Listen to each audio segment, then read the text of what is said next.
আজ আমরা জানব ইনজেকশন ভিটামিন কে এর সম্পর্কে। ঠিক আছে বন্ধুরা, কেন দেওয়া হয় আর কখন দেওয়া উচিত আর কাদের দেওয়া উচিত নয়। প্রথমে বুঝে নিই ভিটামিন কে আসলে কি। ভিটামিন কে হলো আমাদের শরীরে রক্ত জমাট বাঁধতে সাহায্য করে। কোনো কারণে যদি শরীরে এই ভিটামিনের ঘাটতি হয় তাহলে সামান্য কেটে গেলেও রক্ত বন্ধ হতে দেরি হয়, এমনকি ভেতরে রক্তক্ষরণও হতে পারে। ওই অবস্থায় ডাক্তাররা ভিটামিন কে ইনজেকশন ব্যবহার করে থাকেন। ঠিক আছে, কখন এই ইনজেকশন দেওয়া হয় বা কখন ইনজেকশন ভিটামিন কে দেওয়া উচিত। ঠিক আছে, প্রথমত নবজাতক শিশুদের জন্মের পর এই ইনজেকশন দেওয়া হয়, কারণ জন্মের সময় শিশুর শরীরে ভিটামিন কে খুব কম পরিমাণে থাকে। এতে করে শিশুর শরীরের ভেতরে রক্তপাতের ঝুঁকি কমে।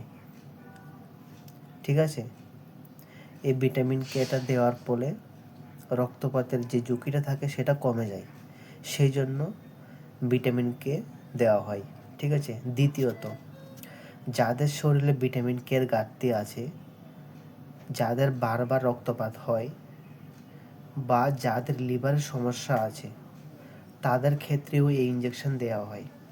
ঠিক আছে, এখানে কি বলেছে যে যাদের শরীরে ভিটামিন কে এর ঘাটতি আছে এবং যাদের লিভারের সমস্যা, তাদের ক্ষেত্রে এই ভিটামিন কে ইনজেকশন ব্যবহার করা হয়। ঠিক আছে, তৃতীয়ত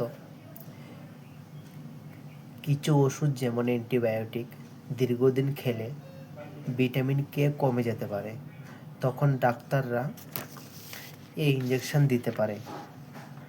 ঠিক আছে, অনেক সময় দেখা যায় অনেক পেশেন্ট অ্যান্টিবায়োটিক নেয় মাস কি মাস। ঠিক আছে, ওদের ক্ষেত্রেও ভিটামিন কে এর ঘাটতি দেখা দেয়, তখন ডাক্তাররা এই ইনজেকশনটা দেওয়ার জন্য বলে। ঠিক আছে, আর কাদের দেওয়া উচিত নয়, সবাই কিন্তু এই ইনজেকশন নিতে পারে না।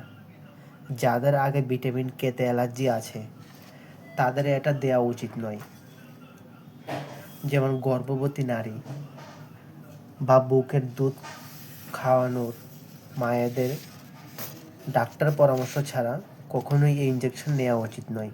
ঠিক আছে, গর্ভবতী নারী থাকে, তাদের যে বুকের মধ্যে যে দুধ থাকে, তখন সেটা ডক্টরের পরামর্শ নিয়েই নেওয়া উচিত। ঠিক আছে,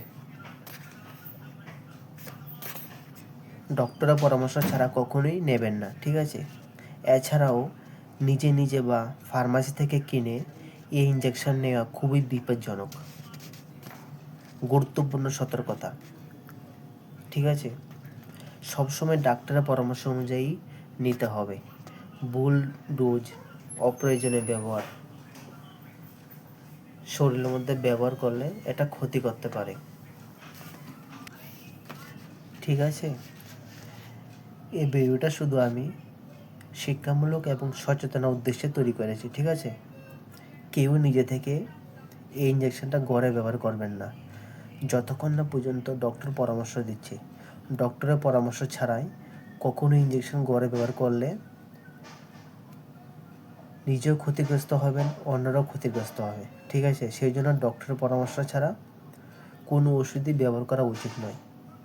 ঠিক আছে বন্ধুরা, ভাই বন্ধুরা, আবার দেখা হচ্ছে আর একটা নতুন ভিডিওতে। ততক্ষণের জন্য নিজে সুস্থ থাকুন আর অন্যদেরকেও সুস্থ রাখুন।